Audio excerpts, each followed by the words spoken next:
If you're not familiar with the previous games, these are pattern building games with a ton of variability, and the main reason for this is that each card in this game is double-sided with a unique scoring objective on the back, and these are going to offer different patterns of roads, colors of terrain, or buildings that you're going to be trying to complete in order to score victory points. This version of the game also includes these slot machine icons that are incorporated into those objectives, and these objectives could have you building patterns in rows, columns, adjacencies, groups, or even have you trying to exclude different items from a pattern. What's cool about this is that there's a lot of these cards offered in the game, but you're only going to be using 3 per game, and you're just going to be randomly drawing those from the deck, which means that every game is going to have different objectives for you to try to fulfill, and they could work together or compete against each other in a whole variety of different ways. In addition to these randomly drawn objectives, there are also some base rules to the game that do allow you to manipulate your score for better or worse,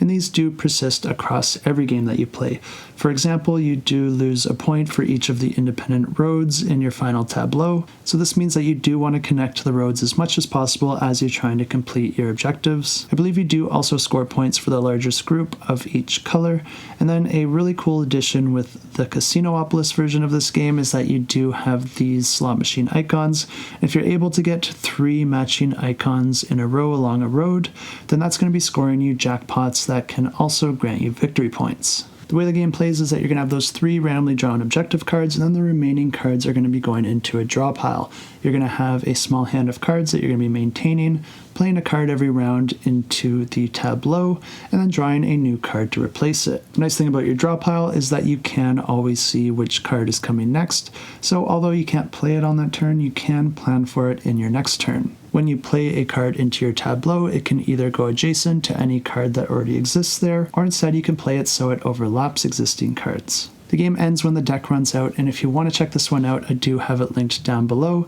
And I should mention that I do already own Sprawlopolis and Agropolis, and of those two, Sprawlopolis is my favorite just because I find it's a little bit more streamlined and offers the same fun gameplay with a little bit less of a rules overhead. It's kind of unfortunate because I do like the theme of Agropolis more. If I were to guess where this one fits into the bunch, I think I'll probably like this one as much or more than Sprawlopolis because these icons offer a really fun puzzle, and I don't think it adds too much of a rules overhead while still adding another layer of depth. Whichever one you choose, I think you'll be happy with this purchase. It's a really excellent game, especially if you like solo games, and if you do want to check these out, I'm sure they'll have all of them offered on this campaign, and you can go ahead and find it in the description down below.